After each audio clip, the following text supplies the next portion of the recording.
Наташ, как впечатление вот от этого турнира? Конечно, хоккей бывает разный. Что можно сказать об этих прекрасных девушках?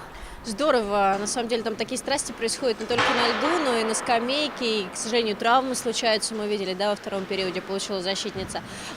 Приходится командам там играть в усеченном составе. Некоторые даже не уходят со льда до конца. Невероятное мужество показывают девочки, невероятное мастерство, то, которое у них есть на данный момент. Но в любом случае я балдею от такого хоккея на самом деле.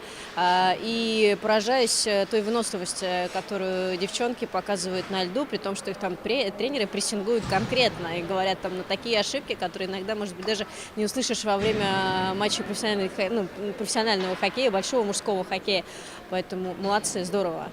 Много азарта, много старания, это видно и даже мне, любителю, да. Но вот я, например, подозреваю, что все-таки есть много в чем им прибавлять еще, да. В чем, вот на ваш взгляд?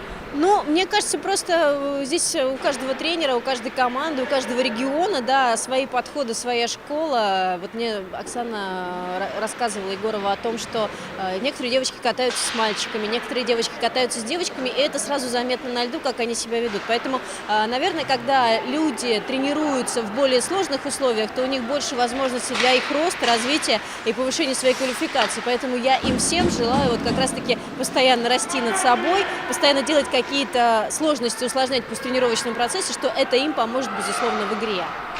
Этот турнир именно в дивизионе Олимпийских надежд проводится первый год, да, но у турнира же есть будущее, я правильно думаю? Ну, это же Олимпийские надежды, поэтому я думаю, что это будет регулярным, на регулярной основе. Вообще, я безумно благодарна Лиге женского хоккея, потому что я сама благодаря Лиге женского хоккея встала на коньки, занимаюсь хоккеем.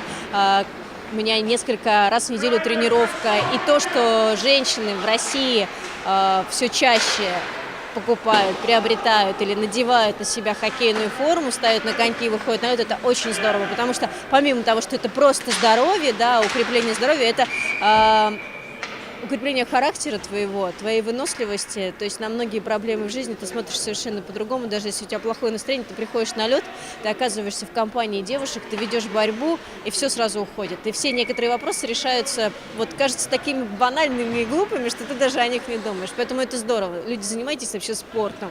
Хоккеем, конечно, в большей степени.